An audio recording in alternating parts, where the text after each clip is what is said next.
গাজার আল শিফা হাসপাতালের সামনে শোকাহত মানুষের ভিড়। কেউ নিজের চোখ মুছছেন, কেউ আবার অন্যকে জড়িয়ে ধরে সান্ত্বনা দিচ্ছেন। মঙ্গলবার সকালে হাসপাতাল প্রাঙ্গণে এমনই এক হৃদয় বিদারক দৃশ্যের অবতারণা হয়। মধ্যরাতে গাজা সিটির শেখ রাদওয়ান এলাকায় ইসরায়েলি বিমান হামলায় প্রাণ হারানো যুবক মোহাম্মদ আল খান্দুরের 2 শিশুকন্যার আহাজারিতে ভারী হয়ে ওঠে পুরো হাসপাতাল এলাকা। কথিত যুদ্ধবিরতির মাঝেও এমন আচমকা হামলায় প্রিয়জনকে হারিয়ে পরিবারটি যেন স্তব্ধ হয়ে গেছে। এদিন সকালেও মধ্য গাজায় ইসরায়েলি ট্যাঙ্কের গোলার আঘাতে নিহত হয়েছেন আরও একজন। ইসরায়েলি শত্রু কোনো যুদ্ধবিরতি চেনে না। তারা আন্তর্জাতিক কোনো চুক্তি বা মানবিক আইন মানে না। তারা দিনরাত কাজ করছে প্যালেস্টাইন ইস্যুটাকে পুরোপুরি মিটিয়ে দেওয়ার জন্য।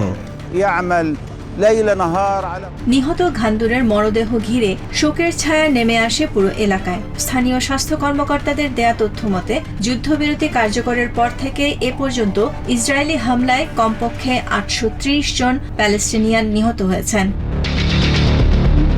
2023 সালের অক্টোবর থেকে শুরু হওয়া দীর্ঘ এই যুদ্ধে নিহতের সংখ্যা এখন 72,500 ছাড়িয়েছে।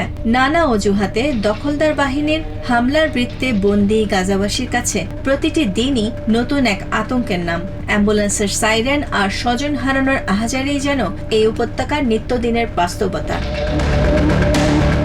Nahid Sihan, TVN 24 news desk. New York থেকে সম্প্রচারিত TVN 24 টেলিভিশন বিশ্বজুড়ে বাঙালির কণ্ঠস্বর।